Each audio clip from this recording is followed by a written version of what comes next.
குளங்குத்தி ஆடு மாடு ரெண்டு கட்டி அடுப்பு வேற விழிச்சாங்க அன்னைக்கு. இன்னைக்கு அரைப்படிய ஆக்கிட்டு ஆம்பளைய மிரட்டிட்டு அடுப்பு மூட கிடக்குறாங்க இன்னைக்கு.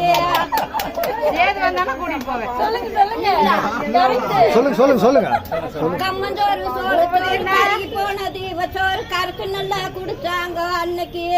இன்னைக்கு காப்பி கடை இட்லிய கழுத்து மட்டும் தின்னு போட்டு களிய கண்டா முறைக்கிறாங்க இன்னைக்கு. அதுக்கெல்லாம் நாங்க ஒரு சாப்பிட்டு கிழிச்சு போனா தைச்சு போட்டுருது முகம் தைச்சு தான் போடுவோம். கந்த துணி வீத்த துணி பொறிஞ்சு போனா வீத்த துணி பொறிஞ்சு நல்லா கட்டுனாங்க அன்னைக்கு. இன்னைக்கு சிலுக்கு மேல சிலுக்கு வந்து சீரான வாயில்ஸ் வந்து மிங்கசுவா மீறி போச்சு இன்னைக்கு.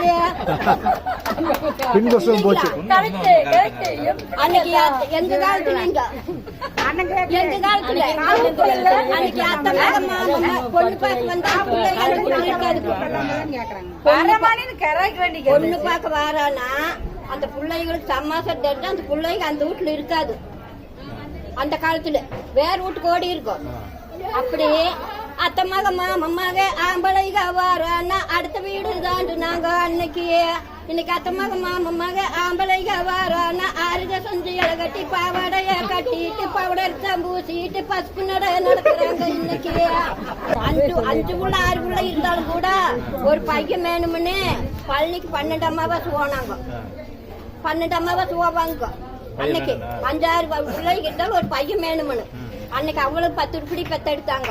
இன்னைக்கு எப்படின்னு தெரியுங்களா? இன்னைக்கு அன்னைக்கெல்லாம் புள்ள குட்டி வேணும்னு கோயம் போனாங்க கும்பிட்டாங்க சாமிகளை அன்னைக்கு.